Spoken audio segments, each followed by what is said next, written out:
раҳбарони амрико ва украина рӯзи 28 декабр дар осоишгоҳи Мар-а-Лагои Доналд Трамп дар айолати Флорида гуфтугӯ доштанд.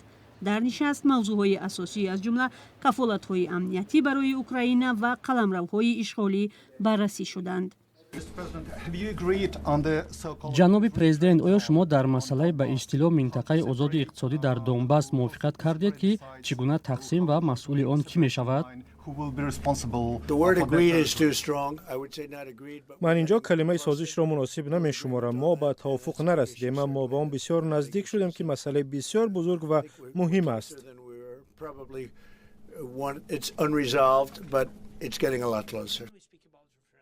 владимир Зеленский, раис ҷумҳури Украина, гуфт ҷонибҳо дар мавриди кафолатҳои амниятӣ барои Украина ба созиш расидаанд.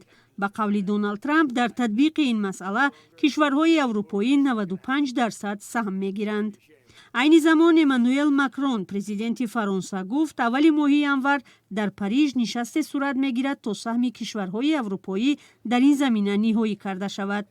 пеш аз мулоқот бо Зеленский, Доналд Трамп бо Владимир Путин, раиси ҷумҳурии Русия, низ суҳбати телефонии дусоата доштааст. Трамп ин гуфтугӯро босамар номид ва афзуд, ки қасд дорад дигарбора ба ӯ занг занад. президент Путин дар масъалаи муваффақияти Украина некхоҳиашро нишон дода, аз ҷумла таъмини он бо газу барқ ва дигар чизҳо бо қимати арзон. аз гуфтугӯҳои имрӯза чизҳои хубе ба даст омад. Москав ҳимояташро аз музокироти Доналд Трамп баён дошт. яке аз мавзӯъҳои дигари баҳс назорати муштарак бар нирӯгоҳи атомии Запорожье будааст. Трамп изҳори умедворӣ кард, ки дар сурати эълони оташбас дар ин вилоят кори нирӯгоҳ зудтар аз сар гирифта мешавад. бо вуҷуди он ки охири ҳафта Киев мавриди ҳамлаи мушакӣ қарор гирифт, Трамп исрор дошт, ки ҳарду ҷониб барои расидан ба сулҳ ҷиддӣ ҳастанд.